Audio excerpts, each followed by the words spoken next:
प्यारे बच्चों, NCERT biology class 12th के सीरीज में आपका स्वागत है। पहले चैप्टर में हम लोग बात कर रहे थे प्रॉपरली 2 लेक्चर हमने इसमें कंप्लीट किया। आगे चलिए हम लोग देखते हैं।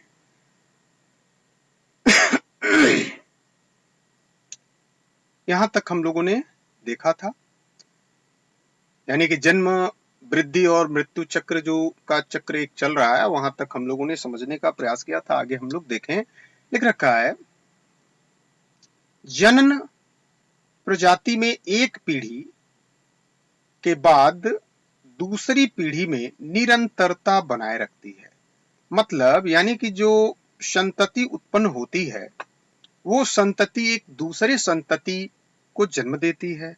फिर जो संतति को जन्म देती है वह बड़ा होता है, ठीक है, बड़ा होता है, उसकी बुद्धि में विकास आता है, मतलब उसमें परिपक्वता आती है और पुनः वह एक संतति को जन्म देता है। इस तरह से पुराने वाला नष्ट होता जाता है और आगे वाला निरंतर ये बनी रहती है, यानी कि पीढ़ी दर पीढ़ी यह बनी रहती है।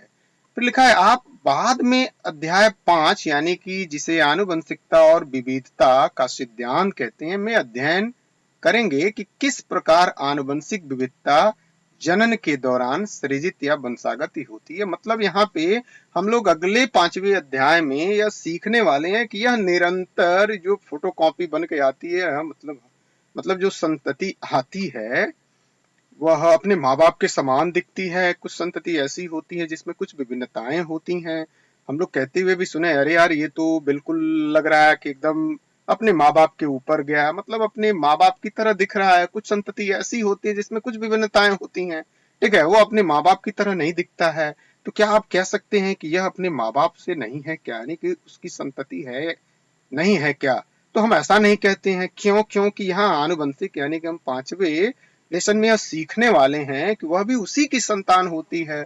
उसमें विभिन्नता हो जाने के कारण, ठीक है, वह वैसा नहीं दिखता, ठीक है। तो इसको हम लोग 5वें अध्याय में इस चीज को समझेंगे। फिलहाल हम लोग यहाँ सीखे जनन के बारे में। फिर आगे क्या लिखा है, आगे लिख रखा है कि जीव विज्ञानीय संसार में व्यापक विविधता पाई गई, यानी कि जीव के अंदर, ठीक है, तथा प्रत्येक जीव अपने को बहुगुणित करने तथा संतति उत्पन्न करने के लिए अपनी ही विधि विकसित करता है। बिल्कुल सही बात है। यानी यहाँ कह रहा है कि जो भी जीव जिस रूप में उत्पत्ति होती है, ठीक है ना, जैसे मानव है, मानव अपने तरीके का इस्तेमाल करता है। प्लांट्स वो अपने तरीके से अपनी संतति को उत्पन्न करते हैं। अब उनमें वह तरीका क्या है यह हमें जानना है, सीखना है। बाकी जो एक कोष के जीव है उनके अंदर भी जनन होता है, अपनी तरह की संतान विकसित करते हैं, तो उनके अंदर तरीका कुछ अलग है। तो फिर आगे कह रहा है कि जीव किस प्रकार से जनन करता है, यानी कि वही बात, मानव है, अपनी तरफ संतान यानी कि प्रोजनी दे रहा है, तो किस प्रकार दे रहा है, ठीक है, उसके वास, उसकी आंतरिक शरीर क्रिया विज्ञान तथा अन्य कई कारक सामूहिक रूप से उत्तरदायी होते हैं। मतलब कहने का मतलब कि यह जो प्रोजनी उनकी आती है उनके लिए जिम्मेवार क्या है, तो उनकी आंतरिक शरीर क्रिया विज्ञान तथा अन्य कई कारक होते हैं जो इसके लिए उत्तरदायी होते हैं। अब यहाँ से आगे लिख रहा है कि जनन प्रक्रिया 2 प्रकार की होती है। प्यारे बच्चों, यहाँ से आप विधिवत समझने का प्रयास करें। ये समस्त जीवों के अंदर जो जनन की प्रक्रिया है वह 2 प्रकार से होती है, ठीक है, 2 प्रकार से। अब 2 प्रकार से कौन कौन सी है, तो यहाँ लिख रखा है कि जो एक अथवा 2 जीवों के बीच भागीदारी पर आधारित।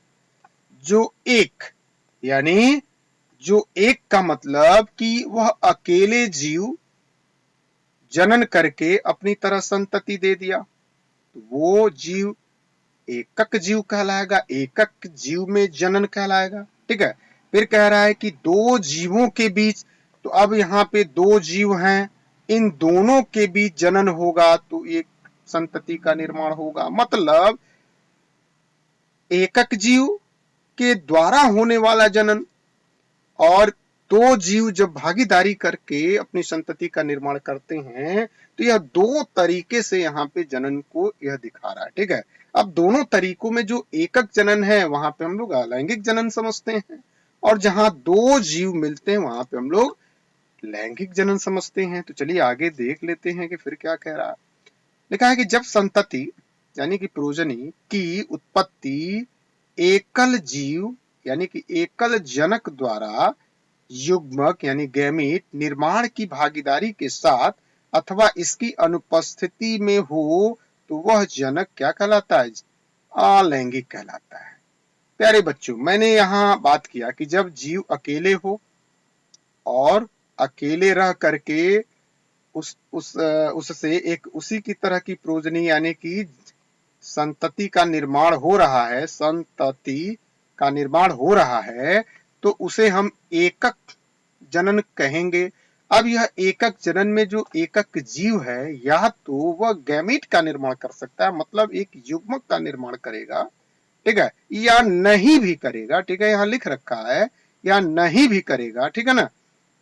एकल जनन द्वारा युग्मक के निर्माण की भागीदारी के साथ यानी कि वह गैमिट के निर्माण करके संतति को दे सकता है या बिना गैमिट के ही, ठीक है, यानी इनकी अनुपस्थिति में भी यह क्या कर सकता है? जनन कर सकता है, जिसे हम लोग कहते हैं अलैंगिक जनन, एसेक्सुअल रिप्रोडक्शन, अलैंगिक जनन, जिसमें गैमीट हो भी सकते हैं, नहीं भी हो सकते हैं, जीव अकेले हो तो उसे हम लोग एकक जनन या अलैंगिक जनन कहेंगे।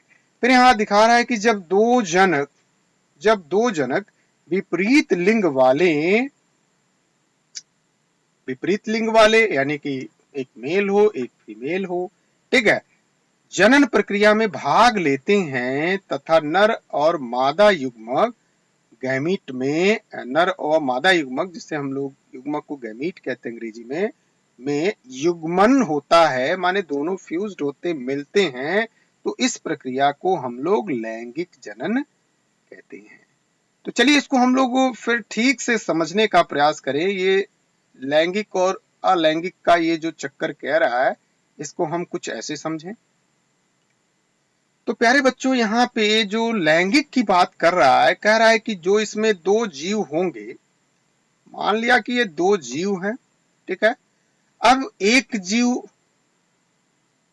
मेल होगा एक जीव फीमेल होगा, तो मेल के अंदर जो जनन में भाग लेने वाला पार्ट्स होगा उसे हम लोग कहेंगे, जो जनन में भाग लेता है, उनके जनन ग्रंथियों से जो उत्पन्न होता है उसे हम लोग कहेंगे गैमिट यानी कि युग्मक। यहाँ पे लिख रखा है ये चीज गैमिट, देखिए ये।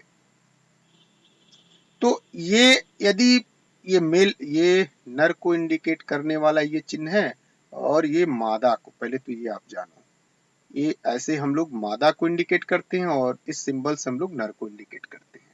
तो नर के अंदर जो गैमिट उत्पन्न करने वाला पार्ट्स होगा, ठीक है ना, जो उत्पन्न करेगा, ठीक है, जो जनन में भाग लेगा, उसे हम लोग कहेंगे गैमिट।